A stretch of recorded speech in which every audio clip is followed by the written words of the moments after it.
নামাজ হলো মুমিনের শান্তির ঠিকানা, রবের সাথে বান্দার সবচেয়ে সুন্দর আড্ডাখানা। আজানের ধমনীতে থেকে যাক দুনিয়ার সব কাজ, ডাকে যে রব তিনিই তো দয়ালু, তিনিই তো পরওয়ারদিগার আজ। সিজদায় নত হলে ভাঙ্গে অহংকার, চোখের জলে ধুয়ে যাক হৃদয়ের অন্ধকার।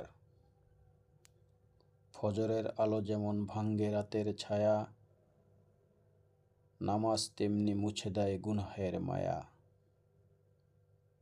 যে নামাজ রক্ষা করে সেই পাবে রক্ষা, দুনিয়া ও আখিরাতে মিলবে তার শিক্ষা।